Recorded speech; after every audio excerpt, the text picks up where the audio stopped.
Em nome do Pai, e do Filho, e do Espírito Santo. Amém. Hoje, 22 de maio, quarta-feira, celebramos a memória de Santa Rita de Cássia. A cor branca demonstra um tempo de festa. Em algumas capelas, paróquias, se celebra esta bonita festa, cujo nome era Margarida, a qual nasceu na Itália em 1381 e lá faleceu em 1457. Uma mulher de profunda fé e oração por suas preces, que obteve a conversão do violento esposo, que mudou de vida através de sua atitude orante, e pediu a Deus que, se os filhos dela fosse para o mau caminho, que Deus os levasse. É estranho a gente ter que pensar nesta oração que Santa Rita fez, mas ela pensou na vontade de Deus, que é a melhor para a nossa vida. O marido, já perseguido em vida, depois de morto, quiseram agir com violência contra os filhos, de modo que viera a óbito depois, ou seja, a oração dela foi atendida. Pois bem, sem marido, sem filhos, ingressou depois no convento das Agostinianas em Cássia, onde intensificou sua vida de oração e de cuidar das irmãs enfermas. Considerada a protetora, a santa das causas impossíveis, vamos imitar suas virtudes, sobretudo a fé, a paciência, uma intensa vida de oração. Os santos são modelos de fé para nós. Não é simplesmente para que a gente possa pedir alguma graça, uma cura, uma libertação. Daí a importância de conhecer a vida dos santos. Hoje, por exemplo, você que tem devoção a Santa Rita de Cássia, você já leu sobre a história dela? Como você pode aplicar na sua vida as atitudes que ela exerceu enquanto estava neste mundo? Quantas mulheres, por exemplo, sofrem por causa de seus maridos rudes, violentos, agressivos, e precisa aprender com Santa Rita. Veja só o poder da oração, que mudou a vida, o coração daquele homem, tornou um coração de carne, deixando de ser um coração duro, amargurado. Mas muitas pessoas às vezes até deixam de acreditar, perdem a esperança. E assim como aconteceu na vida de Rita, pode acontecer na vida de qualquer pessoa de fé que acredita no poder da oração. Deus é o mesmo ontem, hoje e sempre. É o Deus do impossível, que pode realizar maravilhas em nossa vida por meio da fé, de nossa fé, pois sem fé é impossível agradar a Deus. E para agradar a Deus, a gente precisa renunciar aos maus desejos do nosso coração, mesmo trilhando o caminho do Senhor, vivendo uma vida de fé, corremos um sério risco de desviar o nosso coração da vontade de Deus. Foi o que aconteceu na vida dos discípulos do Evangelho de hoje, que não agiram com caridade, mas se deixaram contaminar pelo veneno do ciúme. É o que lemos hoje no Evangelho de São Marcos, no capítulo 8, versículo 38 a 40. Um dos discípulos de Jesus proíbe alguém que estava realizando milagres em nome de Jesus, porque não fazia parte do grupo. Jesus o repreende e proíbe tal atitude, porque quem não é contra o grupo de Jesus está a seu favor. É difícil essa interpretação para muitos que tomam ao pé da letra apenas essa passagem, por exemplo, porque ao analisarmos o evangelista São Lucas, no capítulo 11, versículo 23, Jesus diz que quem não está comigo está contra mim. Apesar de tudo, vemos aqui o mal que aparece no coração do discípulo em relação ao ciúme. Porque alguém estava buscando fazer o bem a outra pessoa. E o discípulo de Jesus ficou incomodado, querendo proibir, porque não era do grupo de Jesus.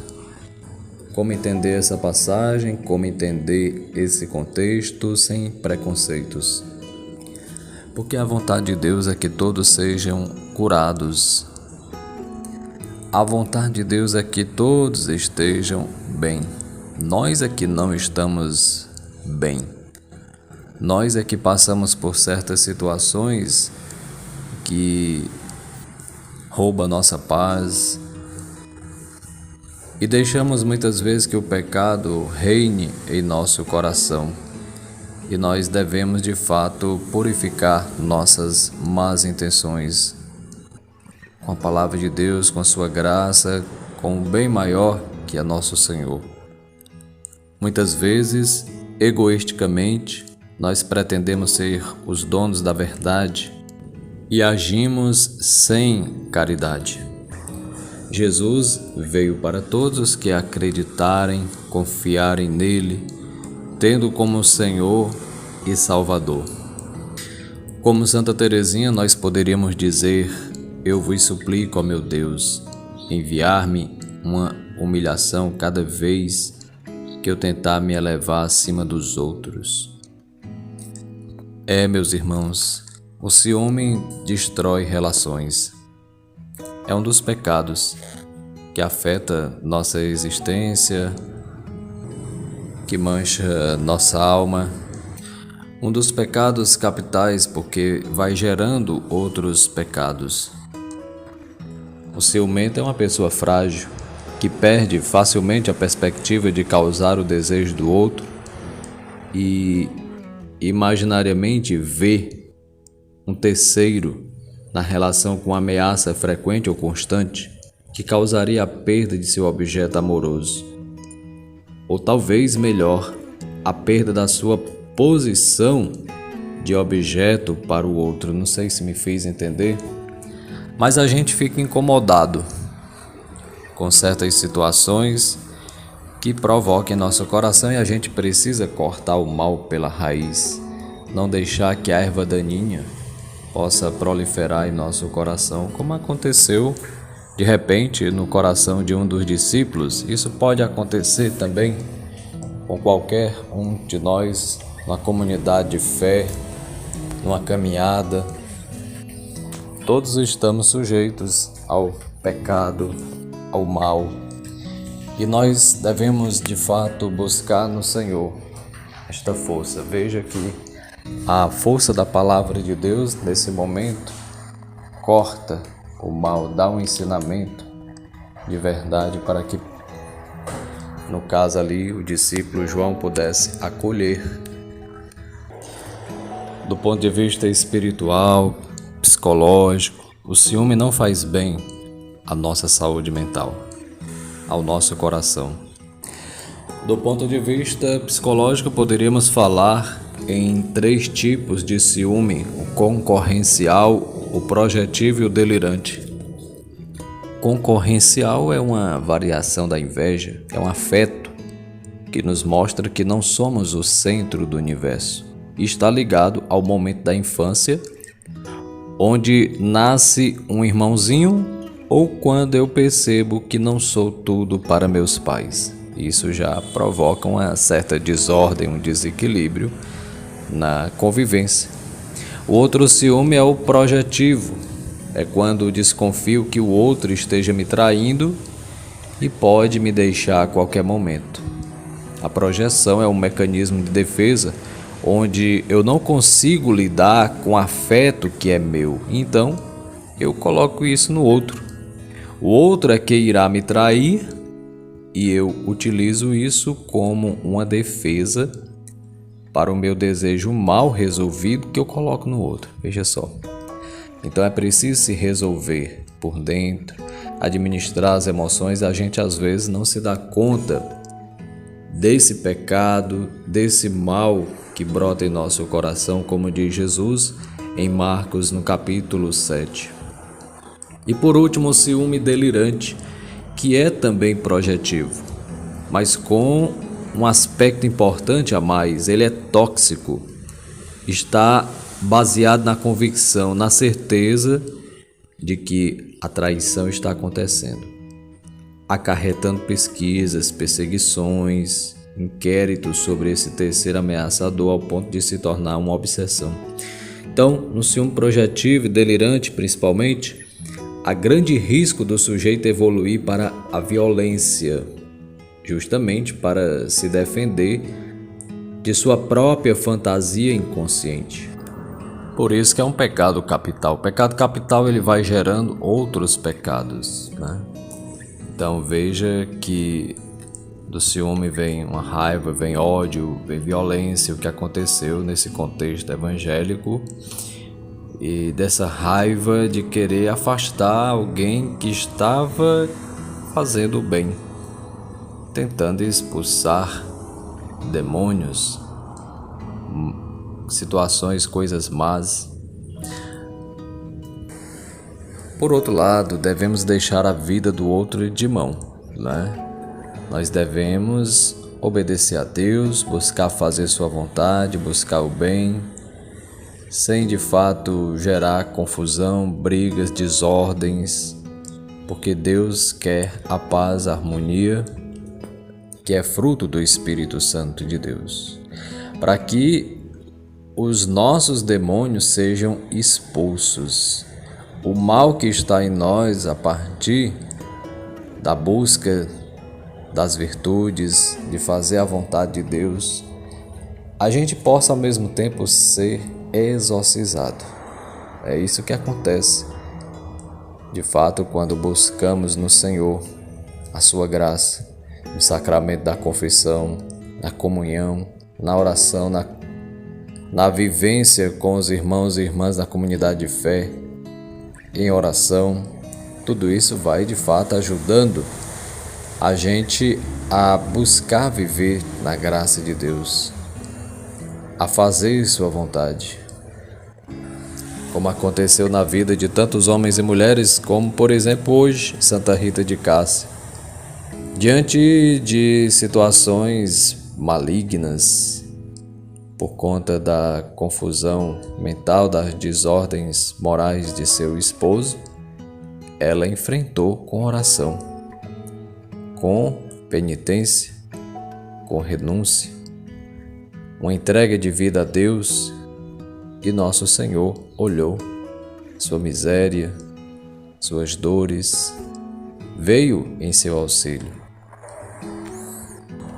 E existem muitos demônios entre nós que nos perturbam, situações malignas quando deixamos ou permitimos que o nosso coração se abra a estas forças, seja o ciúme, seja a inveja, seja a mentira, seja a falsidade e tantos outros pecados que podem se alojar em nosso coração e a gente alimentar tal situação que vai prejudicar a nossa vida, o nosso comportamento, as nossas relações, porque a gente vai se inclinar a essas supostas verdades inconscientes, muitas vezes, que agem nas nossas atitudes.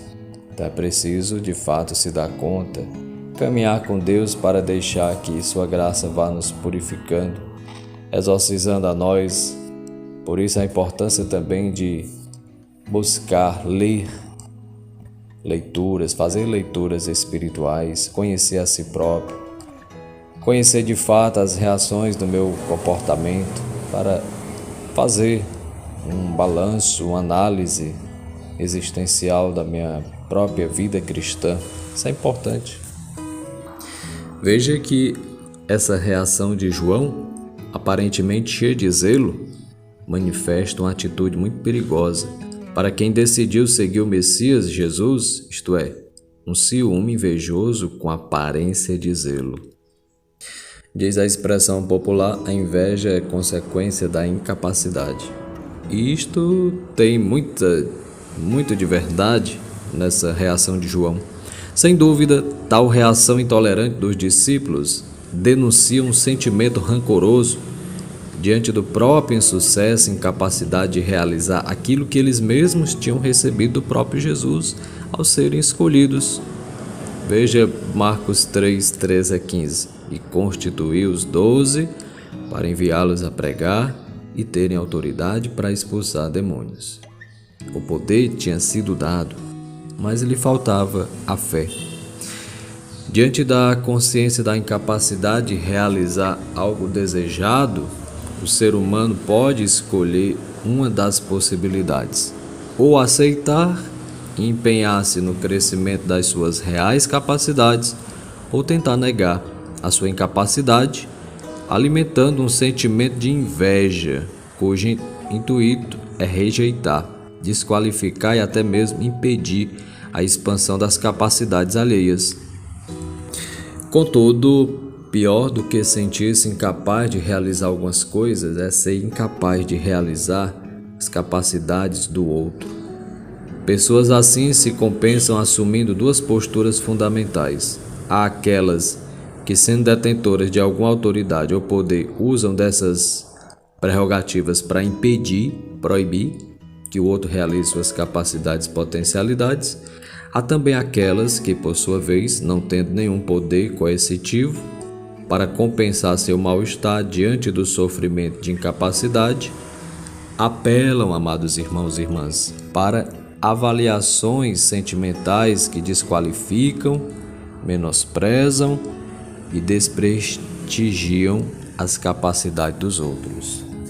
Então, isso pode ter acontecido porque os discípulos não tinham conseguido expulsar demônios numa determinada situação, onde inclusive foram até Jesus reclamar: olha, os teus discípulos não conseguiram, eu vim até o Senhor.